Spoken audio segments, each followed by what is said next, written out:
welcome everyone that is joining this research seminar. This is part of a broader collaboration across some European university and an African university, which is called Africa-Europe Creative Economies Cluster of Research Excellence. And this is very much an initial sort of event, because the cluster has only been announced in the last few months. But what the cluster aims to do is bring much more focus on creative economies research in Africa, and to try and bridge and together all the researchers, especially emerging and young career sort of academics researching African creative economies, and create a focal point for collaboration and future opportunities.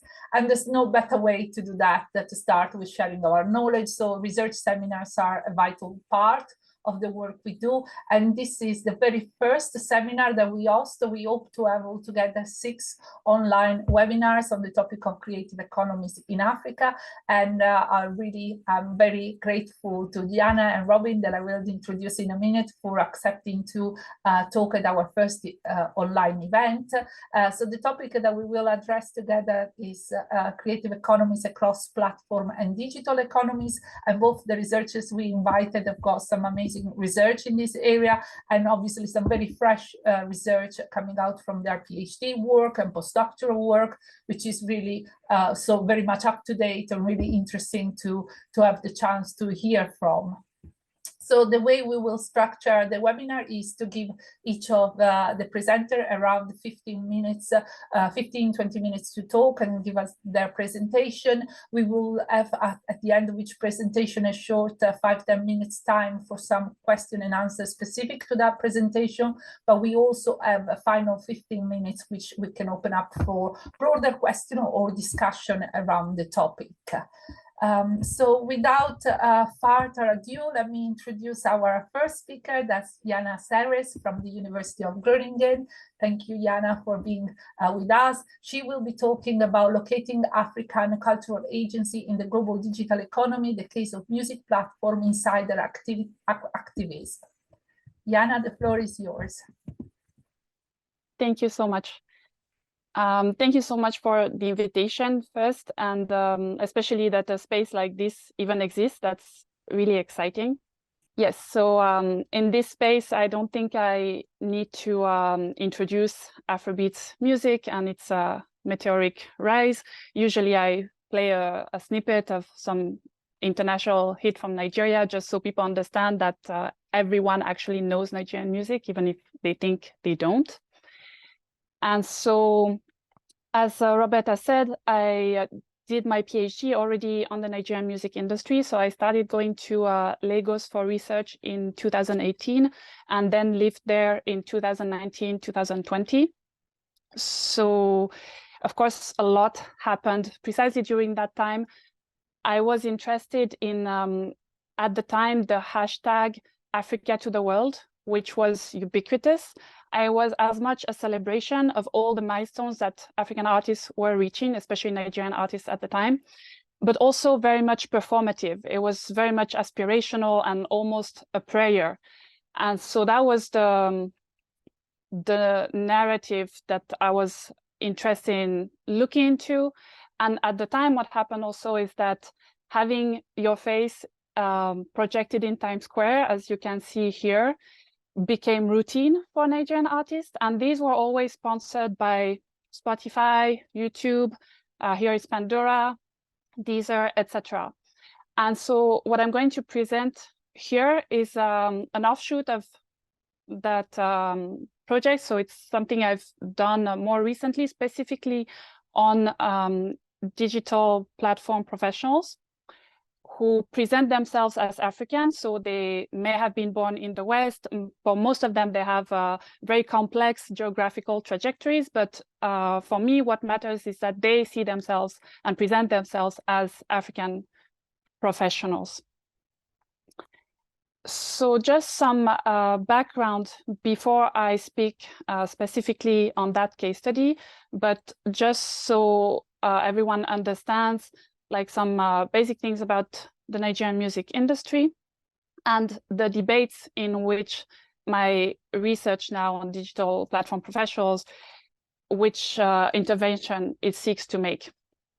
So there has been, not as much as on Nollywood, but there has been some research, also international research on the Nigerian music industry, the contemporary industry, which experts will say started in the late 1990s. 1999 is the consensual date. And so it was very much situated in the market that you can see on the right-hand side, which is called Alaba market. It was the same market where Nollywood products, DVDs, cassettes, etc., were sold. And so there was a lot of focus, and I would say of romanticizing also from Western scholars in particular of that market and that very local and bricolage dimension of these new booming industries. And so the common narrative in academia in response to this hashtag Africa to the world has very much been a corporate takeover or corporate recolonization of African cultural industries, so which were presented as this buoyant, dynamic bricolage that young people do in this Alaba market, and now those companies are coming from New York, from Sweden, etc. And datification means recolonization of Africa in a way, appropriation, extraction. This, I mean, you are probably very familiar with these narratives. And so already in my PhD, which is not specifically about platformization, but already the whole industry, I show that it's more accurate to talk about an empirical regime of extreme fluidity, which is there since the very beginning, so since the 1990s. And these local players that, again, were very much, the focus was very much on them, were really a small part of the industry that even started in the 1990s, with actually the key players, the people who set up the record labels at the time, Kenny's Music, etc.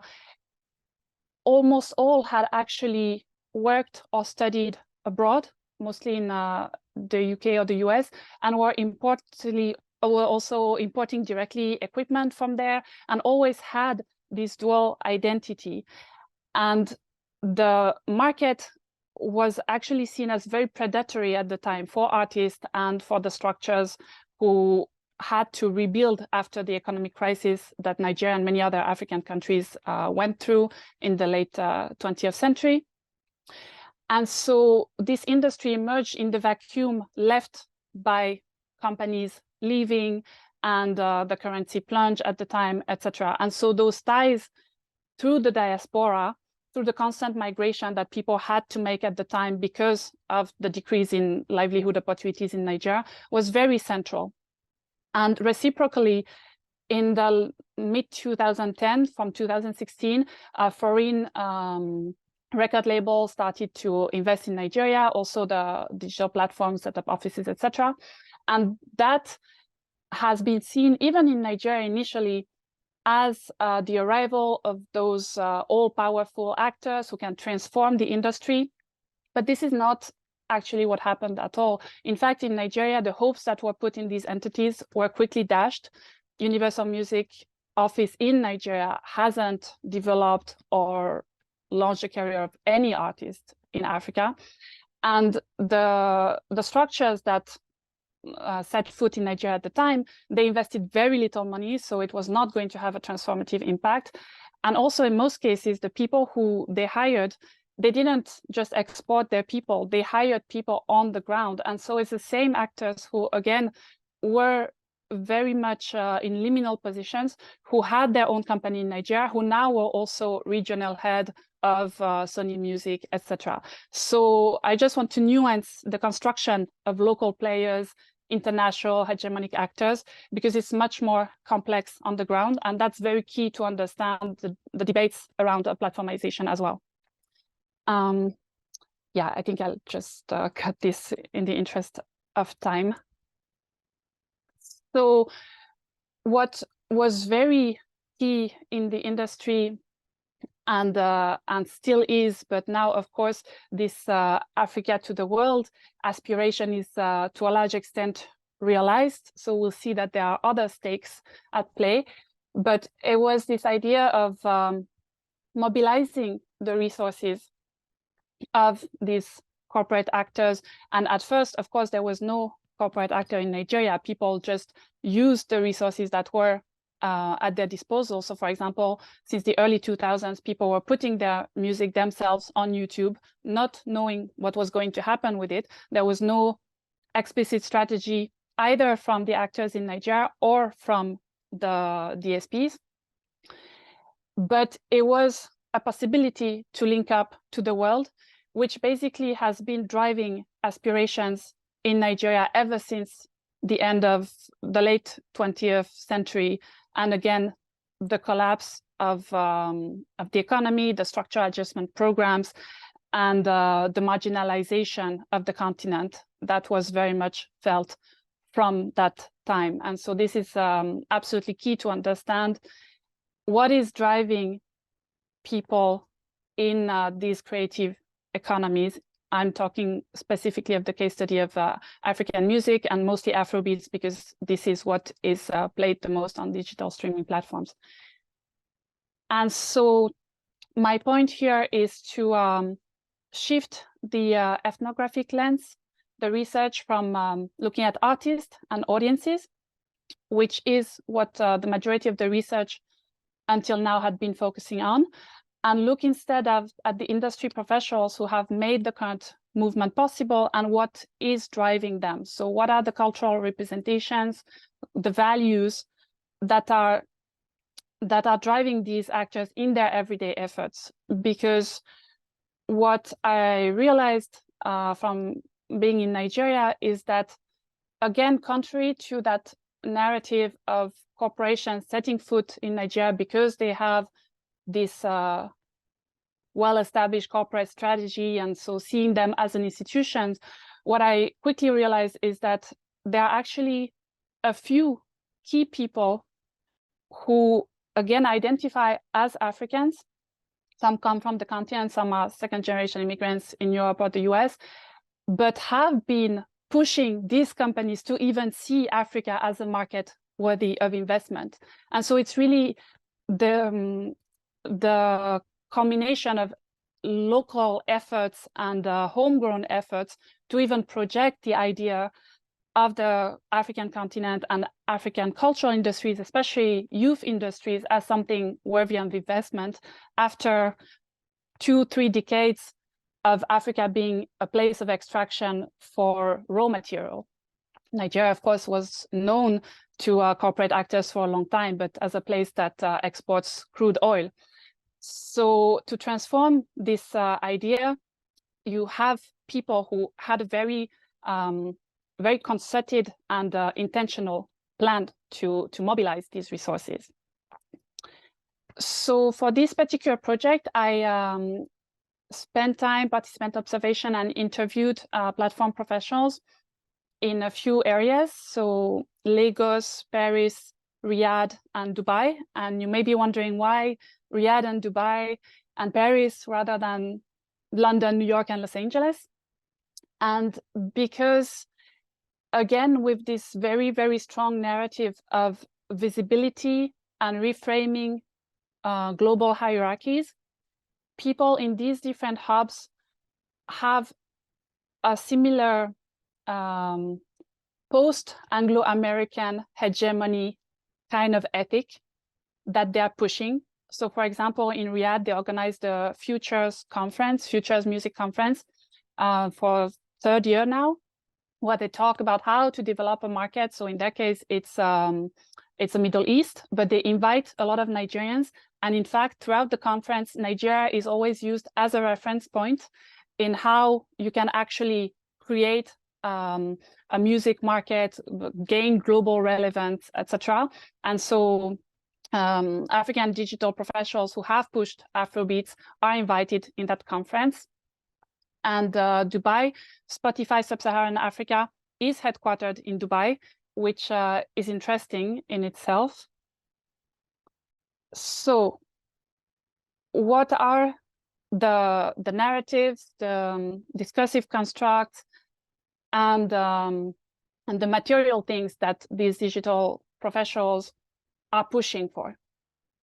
So one main thing is categorical equality. So this is or categorical equivalence. I think this is absolutely key. So for example, Boomplay, which for a long time was the leading music streaming platform in Africa. It's Chinese owned, but it's very much considered a local platform because it's only in Africa and has really adapted its affordances to the African public and done a lot of activation events on the ground, etc. So Oye Akidende, who was the founding managing director of Boomplay, explained that we want to have Wizkid and Beyonce on the same platform, because he was telling me like how they're trying to negotiate the rights from Sony, Universal, all the majors, even though it's a very local platform that people mostly at the time were streaming Afrobeats and other kinds of African music, gospel and Juju, high life, other kinds of African music. And so to justify why they're spending so much time and effort in trying to get the rights of also international artists, that's what he said. And that was in 2018. So before Wizkid and Beyonce actually collaborated and even went on to win a Grammy for their collaboration.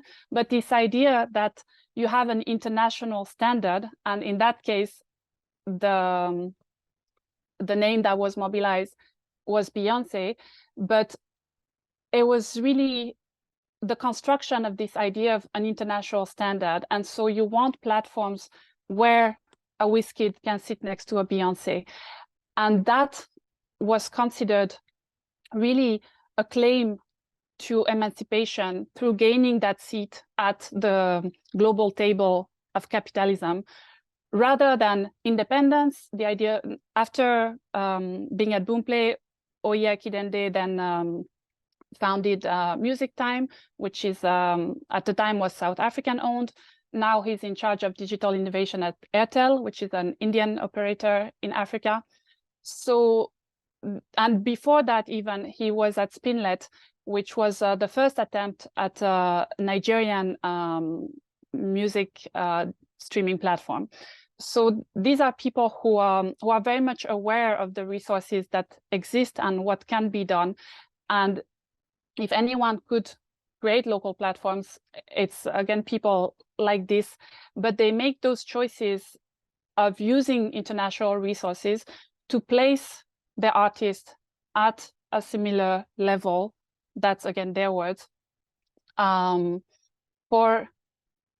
this question of categorical equality. So that's something that comes back all the time. And of course, from the platform's perspective, there's market rationality in doing that, because here I put some numbers about, specifically for Nigeria, the importance of that market and the enthusiasm that that market has for international streaming platforms. So Spotify only launched in Nigeria in 2021, but already in that year, it opened in 85 new markets, but 15% of the artists that were added to the platforms were from Nigeria. And yeah, digital music streaming revenue is expected to increase at almost 25% per year, a market of 200 million people, 80% of whom are young people. So of course it makes sense.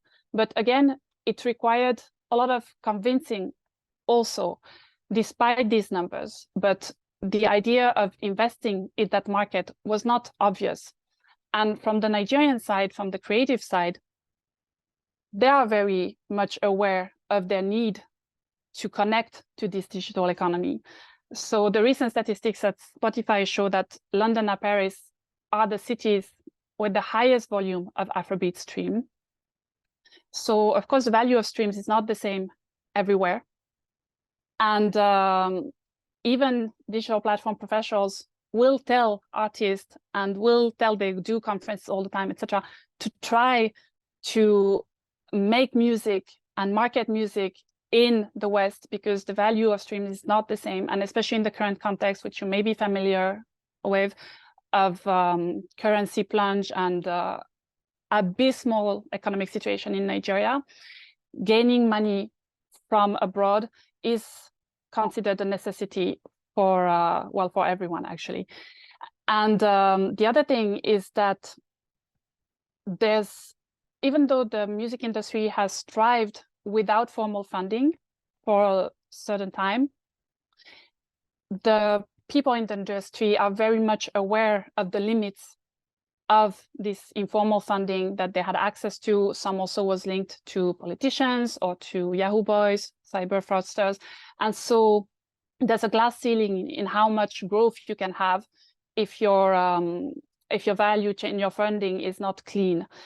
And so the idea is that through digital streaming platforms, there's a metric that can be gained for artists that then can be promoted to attract investment. Even in things as basic as radio stations now, they will say they play an artist because he's a #1 on Apple Music, even though everyone knows that you can buy streams on Apple Music, but it still sounds clean.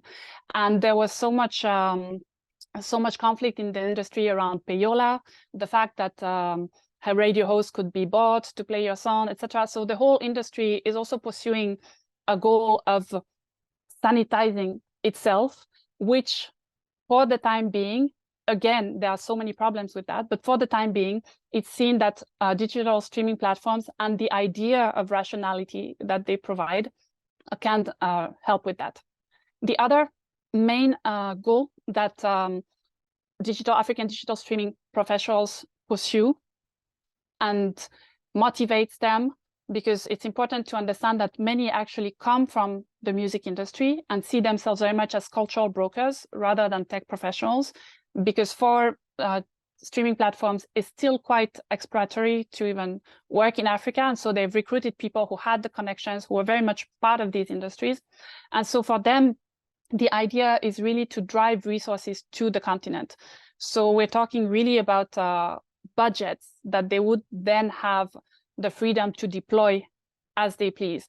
And so that's really why it's important to situate these individuals within those structures, because these are political arenas where regional budgets are constantly discussed and debated. And that's really what they see as the key to just getting a larger share of the pie so they can do things on the continent, on the ground. So for example, here you can see Boomplay, which organized kind of guerrilla marketing concert in Obalende Underbridge, which is the main commuter interchange in Lagos, famously overcrowded and dangerous. And so for them to do that was a symbol of this is what can be done on the ground. Like no one can come from Boomplay is Chinese, so from China, and do this kind of events. This is our local know-how of how to reach the grassroots.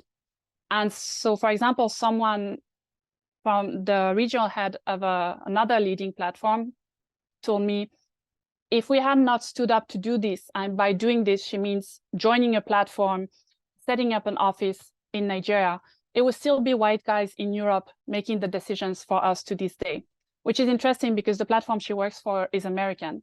But it really shows how there's really this reference, this very colonial reference.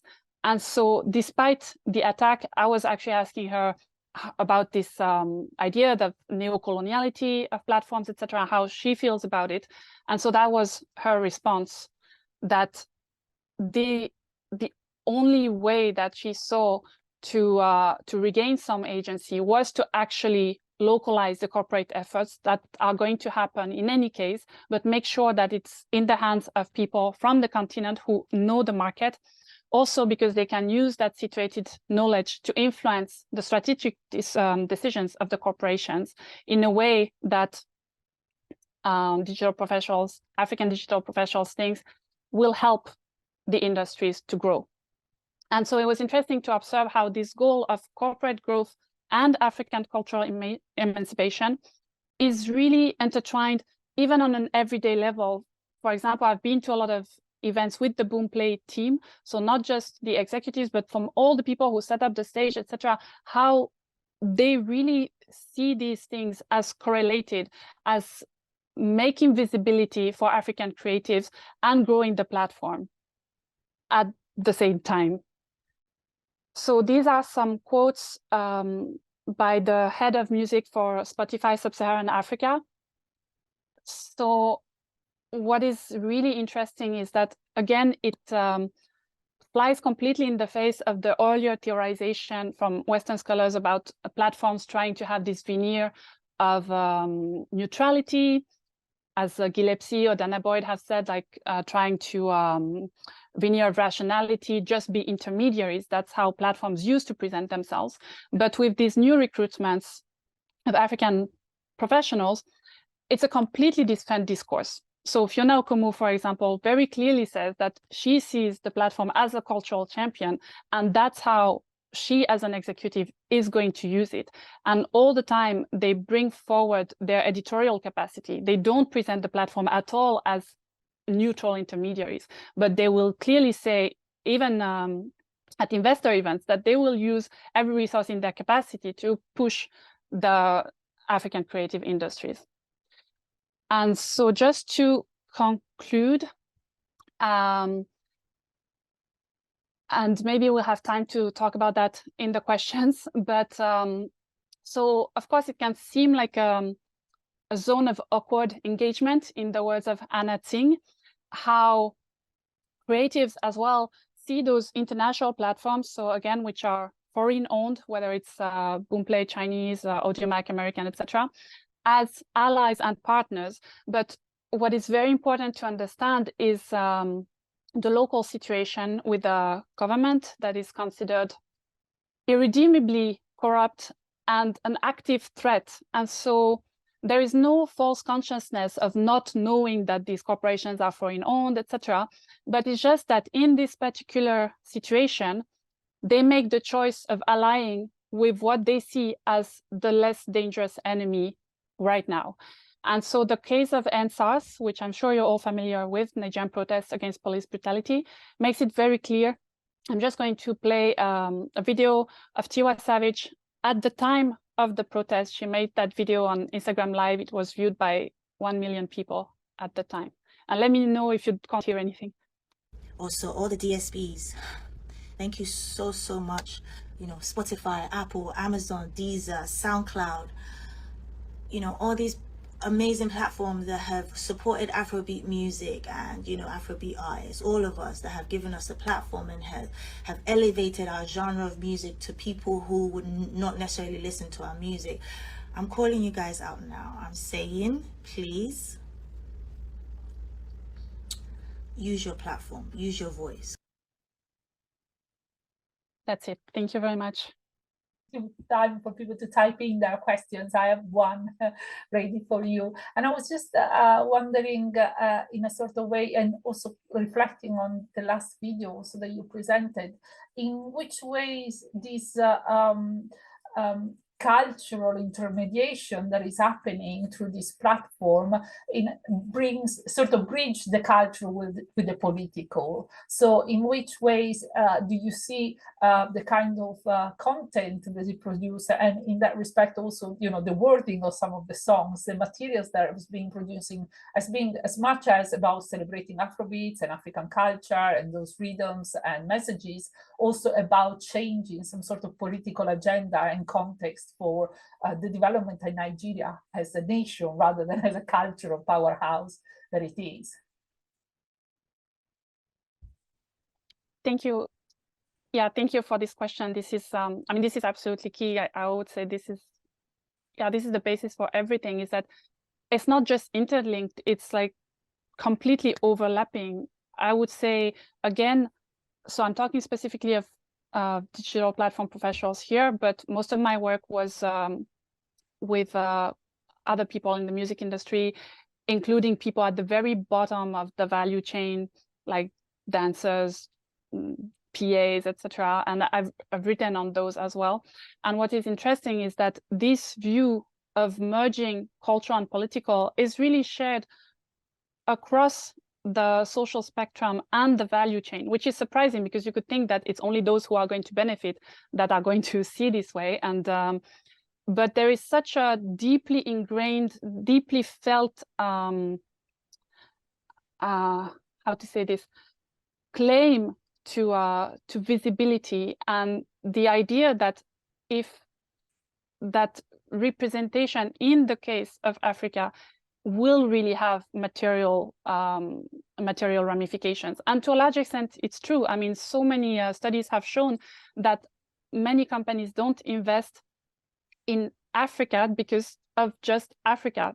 The whole continent, there is so much negative stereotyping with it, that they're not going to necessarily engage in due diligence about a particular country or a particular industry just because they see it as too risky. And so this is understood, deeply understood by everyone, that it's really, really interesting. And so, of course, they really don't see this cultural engagement as purely like separate from society. And I would say even generally the population is very much aware of the music industry driving the efforts that the government is not doing in terms of diplomacy, visibility, bringing investment, bringing employment. And this, again, the second part of your question is very interesting too, is that it's not something you can get from the lyrics. It's not the content that is going to be political in itself. It's really the commercial success that is reinterpreted as an achievement, a political milestone, etc. And so, yeah, I think that's this discrepancy that is often sometimes a bit difficult for people to grasp, that the music, by being successful, is political. And so they're trying to make the music that is the most successful possible, not necessarily literally political music. Thank you.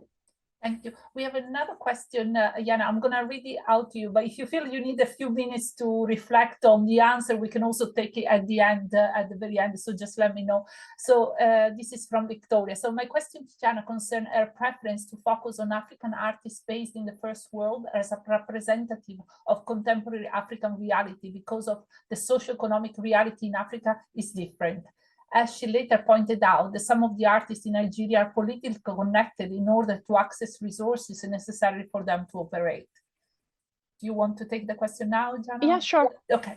Yeah, I think what I said may have been confusing. I mean, my focus is really on Nigeria. I spent over a year living in Nigeria, and so ethnographically looking at the music industry. But now this very small offshoot project was done in Dubai, Riyadh, and Paris. But I'm, of course, using the context of the Nigerian music industry and Lagos, of course. And this context is absolutely key. I mean, especially as sometimes people abroad, I feel, especially in the UK, sometimes because they hear of Nigeria, maybe mostly through these amazing efforts that African creatives and professionals have done, of presenting this booming, buoyant economy, sometimes people forget that or don't know that, for example, currently the minimum wage in Nigeria is £15, 1.5, not £15 per hour, of course, not per week or day, £15 per month. And so this, of course, shapes, and living with these people, of course, has shaped all my view of the music industry. And in terms of the political affiliations, I would say it's no longer the case that much. I mean, the recent elections, for example, literally no one except Portable accepted to even take money from political parties. And so there is, of course, that economy, but it's not the dominant economy. Like, there's much more money to be taken from other sources than political sources at this point. Of course, in the past, it was different. As I said, like, some politically connected people have funded the industry, which was actually a problem for the industry and its development. Also, some cyber criminals, etc., and the funding sources were a problem actually for professionals there. But the music that is really supporting this Africa to the world narrative, I wouldn't say it's really politically connected anymore. Not, I mean, it can happen, but artists will really make clear that they're just taking the money. They're not, then it's not a case of patronage and deeply long held connections to political power, which this was much more needed when the industry started, because of course then people who had connections were the ones who were able to be in the music industry, because there were no sponsorship, there were no bank funding, there were no foreign investment at the time. So I'm going to move to introduce to Robin's work. So Dr. Robin Steedman, who is based at Copenhagen Business School, is going to talk about Imaginaries of platform entrepreneurship, techno-optimism, and subversion in Ghanaian filmmaking. So yes, thank you so much for having me today. I'm Robin Steedman, currently of Copenhagen Business School and soon to be of the University of Glasgow. And I'll be talking about some research that I did on the Ghanaian film industry, also with others, Tilda Rashida Rosario and Anna Alatrovska, as part of a wider project to understand creative industries in Ghana. But today I'm really talking about Imaginaries and what the digital does and platforms do within this ecosystem and filmmaking in Ghana. So some questions to reflect on, or that I'll be reflecting on, are, do platforms offer a level playing field to African filmmakers who've been marginalized within the global filmmaking economy? Are these platforms a space where anything is possible? And I think these are interesting questions because from the view of kind of very dominant views coming out of Silicon Valley, but propagated elsewhere, the answer to that is really yes, that entrepreneurship and digital entrepreneurship is really a way of leapfrogging out of poverty, of kind of changing the landscape radically for Africa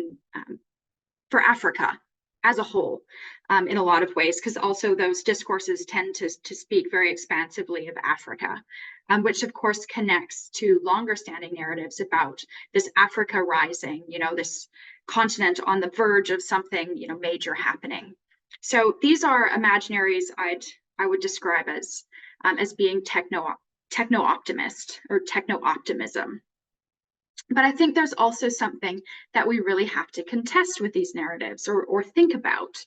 A lot of other scholarship has shown that, the internet is unlikely to just lead to kind of democratize access to markets. And we all know as creative industries scholars that it takes an enormous amount of labor to succeed on digital platforms. Anyone can post on YouTube, but making money out of YouTube is dramatically different. So the study kind of began with a suspicion of discourses that link technological change to prosperity in Africa and elsewhere. And so why this concept of Imaginaries? So the definition I take up, adapting Tyner Booker's definition of algorithmic Imaginaries, is a platform imaginary is the way in which people imagine, perceive, and experience platforms and what those imaginations make possible. And it's that last part of what do those imaginations make possible that I find really interesting in Ghana. So we tried to set off and study how do Ghanaian filmmakers imagine platforms and what does that imagining make possible? How do they use them? How do they think about them? What do platforms do within filmmaking in Ghana? And so this study is a qualitative research with Ghanaian filmmakers, and through interviews in a focus group, I spoke with 50 participants in 4 research sites across Ghana, in 3 cities and a town. And importantly in Ghana, Accra, the capital, is in the south. That's really the kind of the heart of political and economic power. And as cities get further and further north, they're kind of increasingly marginalized within Ghana. There's a kind of quite stark difference between northern and southern Ghana. So we thought for this study, it was really important to talk to filmmakers in a variety of different places, not just in the capital, but also in a town kind of the very far north of Ghana, as well as other places. And importantly, this study included participants who were who had already distributed films on platforms, who were on Netflix or Amazon Prime, kind of those major global platforms. Also a lot who are using YouTube, but also filmmakers who were not yet using any platforms within their work to try to understand a full spectrum of use. Okay, and why is Ghana an interesting case for this exploration of Imaginaries? Well, I think it is for a few reasons. For one, that the government has kind of enthusiastically embraced a techno-optimist imaginary. I think it was the Minister of Communication who said in 2017, it's digitime in Ghana. So this idea that, you know, platform entrepreneurship or kind of internet-enabled entrepreneurship will be kind of a key developmental driver in Ghana is something that kind of exists there and is kind of propagated by the government in supporting that. There's also a really major culture of entrepreneurship in Ghana. Over a third of adults are involved in business startups. So it's a super entrepreneurial place.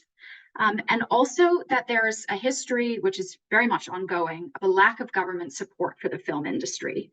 So there isn't a lot of, or really any kind of major local infrastructure that filmmakers can draw on. The most common response by far to any questions and interviews about the government was that they don't do anything. They're kind of useless or peripheral or not even worth thinking about, which sets up a different kind of context than, say, if we were talking about film industries in Europe. This is also an interesting time in these last few years to think about the film industry in Ghana, because it's undergoing a period of dramatic technological change. So for a little bit of historical context, Ghana is kind of alongside Nigeria, is really kind of the birth of video film. The first video film was actually made in Ghana in the late 1980s. And so this Nollywood model that you're probably more familiar with of distributing film is also, and making film, is also very Ghanaian. And so these entrepreneurial filmmakers who might have started businesses in other areas, but then who kind of moved into the cultural industries making movies, for a long time were selling kind of VHS tapes and then CDs and DVDs in this straight to video model, kind of direct to consumer. But then with the rise of digital television, but also crucially streaming platforms and YouTube and all of these other channels and all of these spaces of getting content via the internet, people stopped buying physical copies. And that revenue really collapsed. And for a lot of filmmakers, it was a quite devastating moment. And a lot were still figuring out how they could turn these platforms to their own advantage, that it could be something that changed their fates and provide a new business model, because many were struggling intensely to keep going as filmmakers, and often had other businesses that they worked in as well, other entrepreneurial pursuits, to kind of keep going.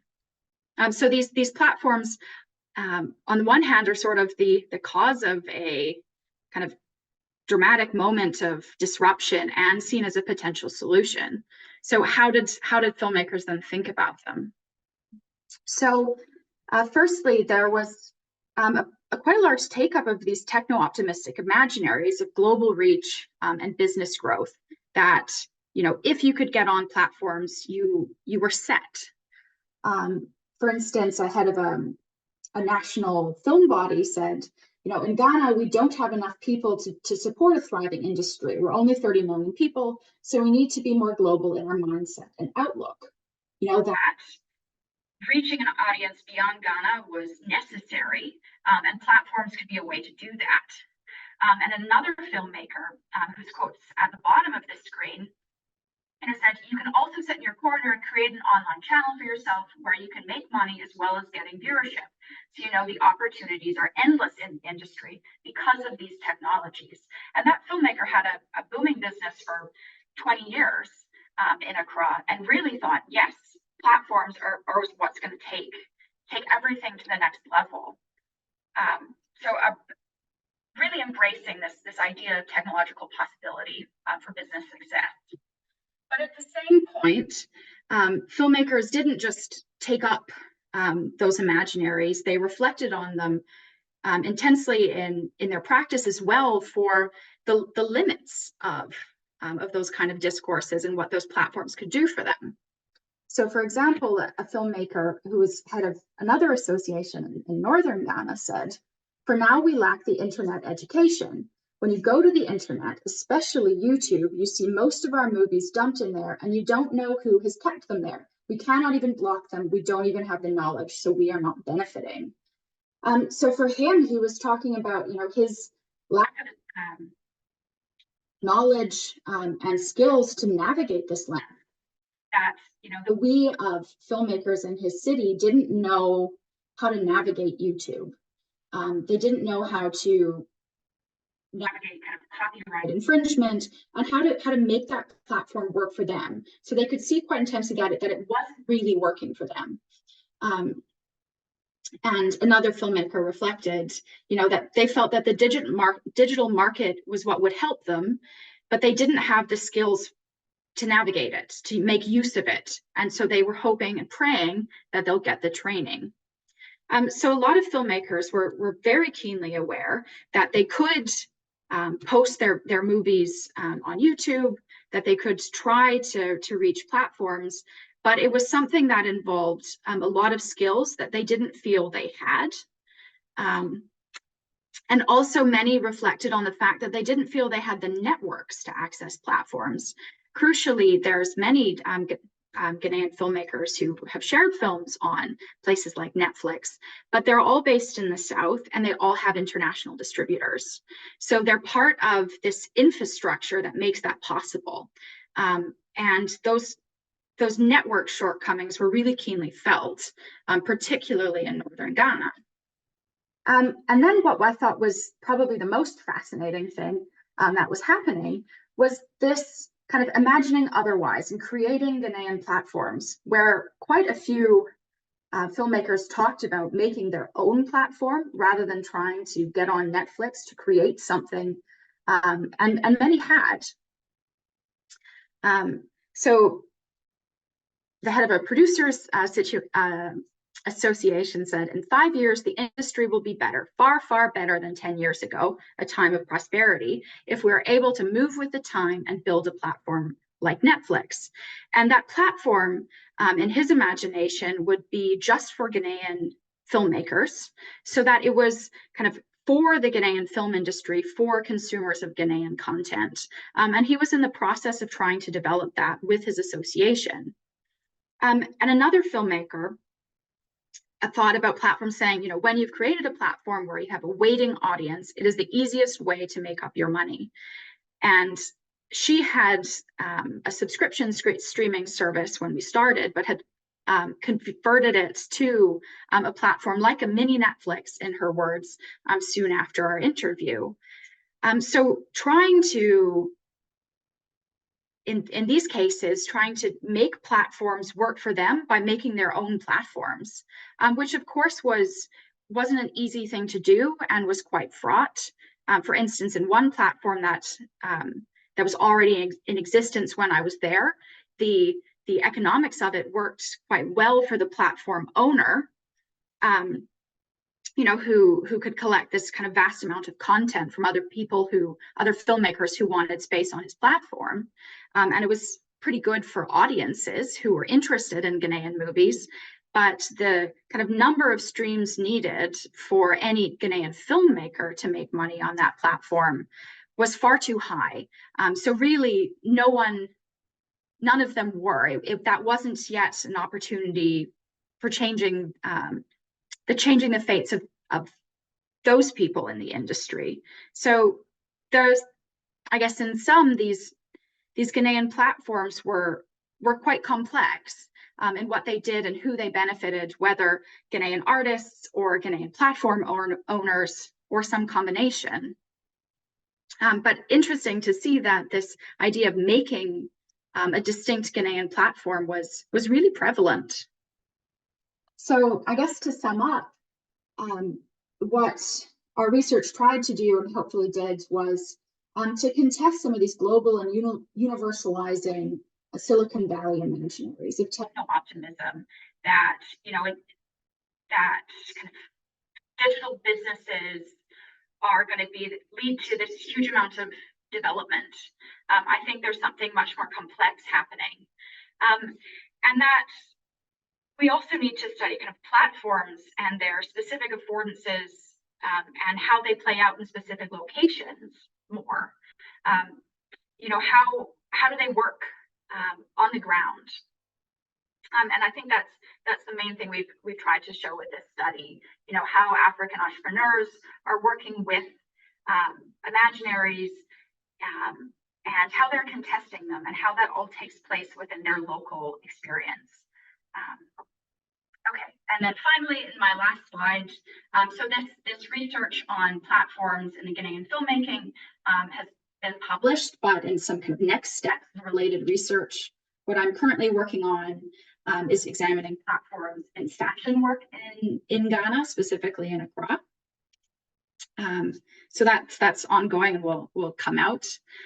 For a study that contextualizes digital distribution within other types of production and distribution, you could see my book, Creative Hustling, which kind of examines those dynamics in another African context in Nairobi in Kenya. And finally, a study that examined how COVID specifically changed everything digital.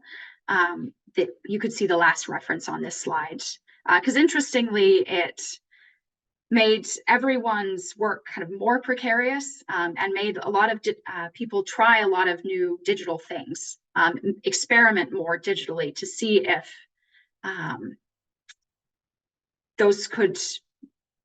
digital platforms could provide other kinds of solutions to that particular crisis.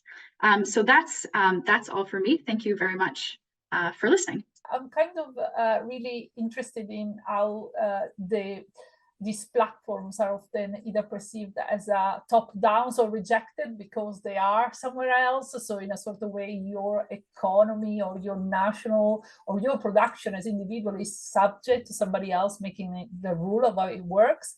Or how the opposite rhetoric is that they need to be bottom up, so that they need to come from the Ghanaian context, that you need the Ghanaian platform, and sort of feeling that both of these rhetoric sort of miss out a little bit on the power of the platform, which is not necessarily, you know, whether it's bottom up or top down, or is it more about what it does, whether in terms of who it reaches and how. So this connects a little bit what Jaana mentioned in terms of the music, the fact that, yeah, if you want to make money, actually all you care is about being downloaded in Europe, although, the platform can be anywhere, you're monetizing in specific contexts. So, yeah, so I was just wondering how you see these two rhetoric and sort of, fighting with each other and in many ways not benefiting necessarily the sector or the producer per se.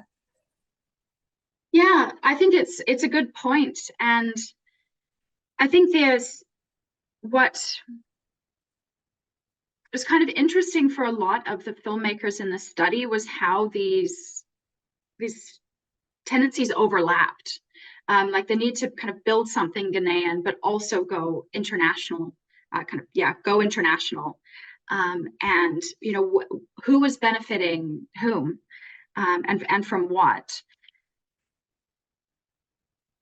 And I think, yeah, it was almost that last case I mentioned of this local platform that didn't really benefit Ghanaian filmmakers as a whole. That was the most interesting, because a lot of its rhetoric was like, this is for Ghanaians, this is for lovers of Ghanaian cinema. But that's really a key tension of platforms, that they're better for audiences than for producers, because if I can subscribe to Netflix and watch thousands of movies from anywhere for 80 kroner a month, that's a great deal for me. But who's watching these movies, and how does the money get back to producers?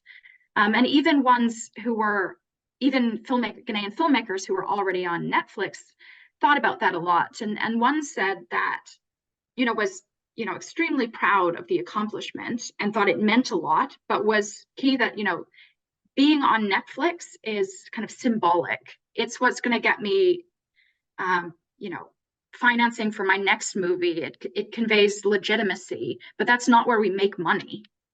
And in a way, a lot of these international platforms were spoken about like that, you know, that's where you get status and symbolic capital and kind of become someone. But it's something else that's still needed in your business to actually kind of make it as a business, or to grow, or even to be sustainable. And I think that was a tension that very few filmmakers had actually managed to solve, to have businesses that were actually working. Because at the time when I interviewed them, most of them, it was the exception who was making their living from filmmaking. They were all filmmakers, but it was maybe through having a telephone store or a farm or something else entirely that was kind of making the money that they could then invest in filmmaking. So yeah, it was kind of quite a complex overlapping of narratives, for the most part, for these filmmakers.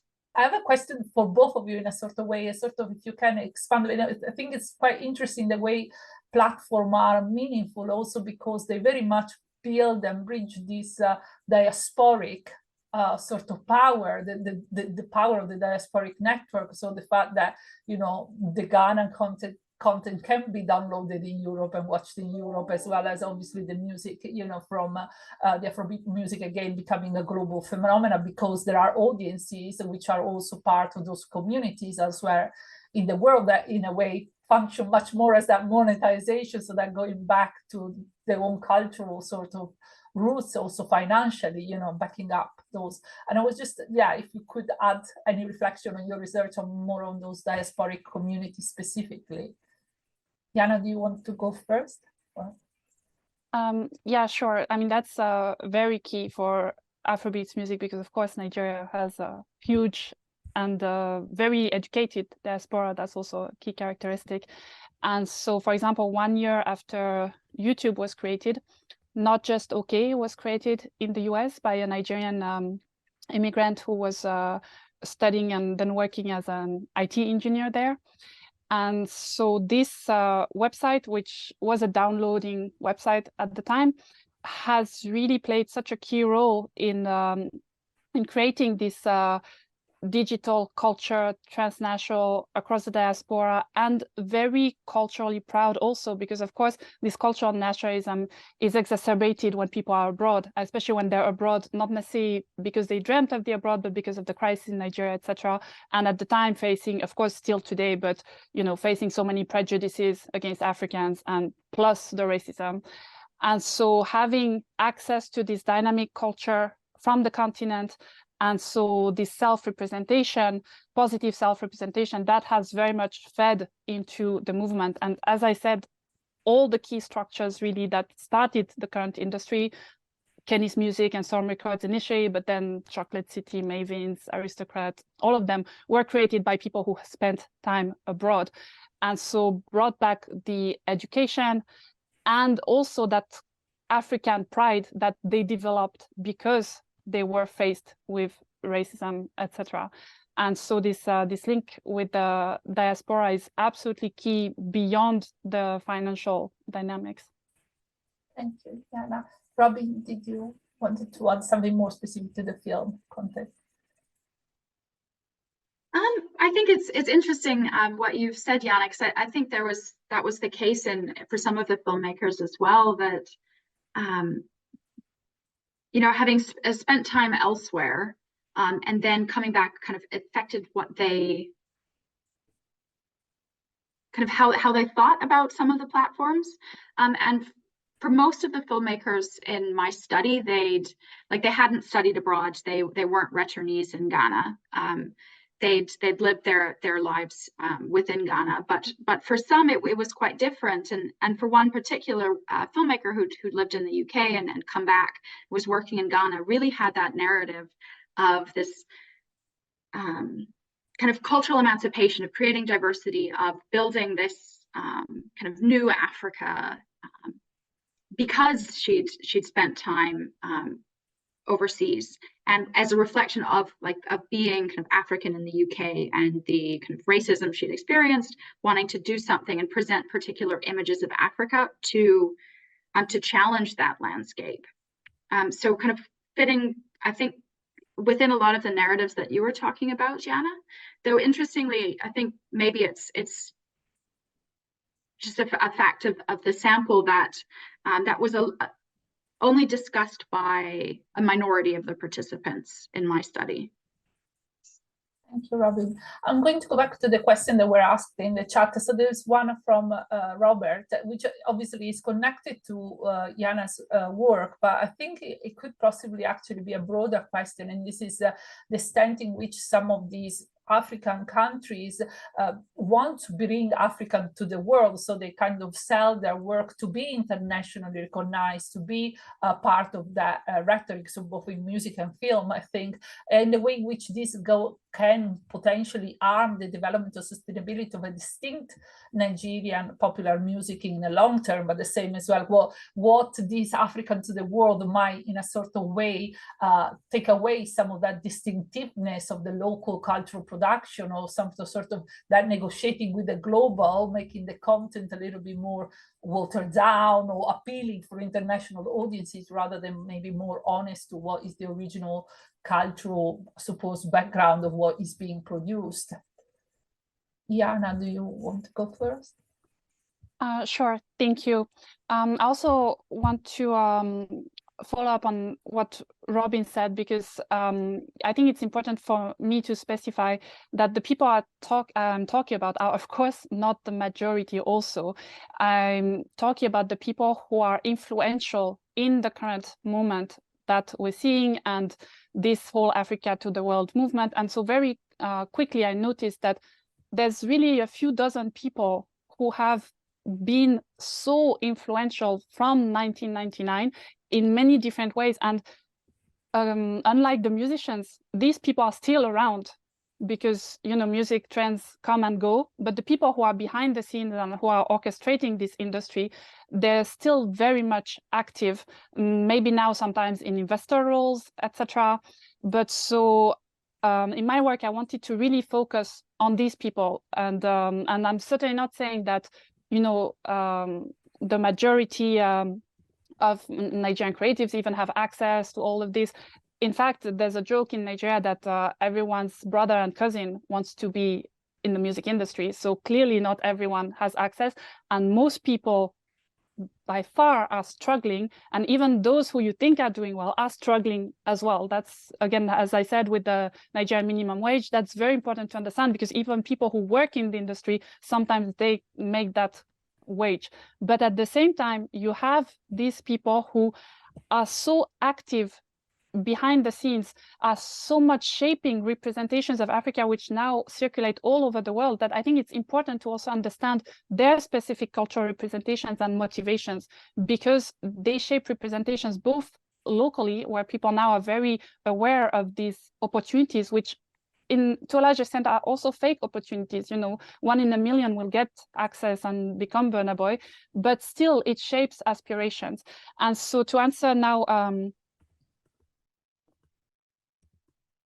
Robert's question, I think in the long term, is it sustainable? Well, of course, no, not in its current form. But again, even the people who are working on this know that it's not, it's neoliberalism is not sustainable. They know it, but this is what the opportunity that they have right now. They're trying to make the most of it. That's why they're trying to localize resources from these companies that have resources, like Apple, Boomplay, etc., to create things on the ground, create studios, do activations, just institutionalize as much as possible the music industry on the ground. So there is something that is sustained even after the trend of Afrobeats goes. And is it going to change the music? Personally, I don't think so. I mean, I'm not a music expert, but I think there's so much dynamism in a place like Lagos, for example, that people will always come up with new things. And yes, there may be this representation of, oh, you need to do this to be there, etc. But even in the past decade, people all said, I want to be the new Drake, I want to be the new Beyonce, and they still made the music that takes from their local environment, local sounds, local history. In fact, it's the opposite that we're witnessing. And in many cases, that's what happens. It's a process of localization, precisely because now they have resources. And so there's much more diversity in the music now than 10 years ago, when it was all funded by telecom operators, banks, and the cyber fraudsters. So now that there's more money, there's more avenues to do something different, to create your own niche. For example, this is seen as a potential strategy, while it wasn't the case before. Before, you had to make extremely commercial music to just survive. Now there's this idea, might not be very true, but there's this idea that you can create your own niche. And so I'm not worried at all about the quality and diversity of the music. Thank you, Jaana. I've got again another question for you, Jaana, and this is so this is, I'm not sure if you have read it already, but this is regards categorical equality. So another factor of the collaboration and explosion was that American stars began to sought after native vibes from Africa. And thinking here, so in a sort of way, how artists like, for instance, Beyonce used Nigerian fabric. And I think the link was also because Africans in the diaspora were beginning to identify with Africa, began to look towards Africa. So again, here, I suppose there is an element through which is both diasporic, but also in a sort of way, jumping on the bandwagon of, reconnecting with those cultural content to create specific formats or messages that these international artists have used. I'm not sure if you have something else to comment on this question. Just one point. I mean, of course, any cultural process is the result of multiple factors, but in the case of African Americans, or even now white artists at Iran, etc., they didn't just jump on the bandwagon. Like, it didn't happen in a vacuum.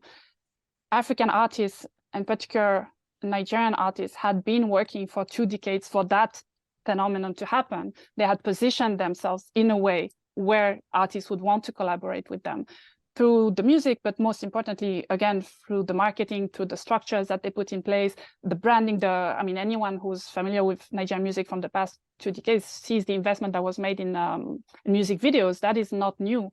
And so this branding was, the stylist, for example, makeup, everything, all that was taken very, very seriously. And this is what made African Americans at some point want to identify with Africans and collaborate with them. Like, it's really the result of African efforts. I just want to emphasize that point. Mm-hmm. I'm gonna read the last question, which I think is for Robin, but there might be some Nigerian element here in terms of film production. Can you kindly give an insight on your discovery about the influence of the streaming platform on the filmmakers' creativity and materials, because they sometimes have to create their work like commission projects. So in a sort of way, how they have benefit from potential commissions from platforms. Yes, so I think this is a really interesting question about how platforms shape creativity, and how do filmmakers navigate those dynamics. And I think there's a few interesting things happening, and probably I don't think there's anything straightforward about it, that, a platform wants certain content, so filmmakers kind of directly try to make it and something neat happens. I don't think that's really the case, often because maybe these films are kind of sold once they're already made, and then they've had this kind of complex web of negotiations to make that film in the first place. It's usually the case that African filmmakers will receive funding from many sources in order to make a project. So there's no kind of one singular entity that shapes any of these films.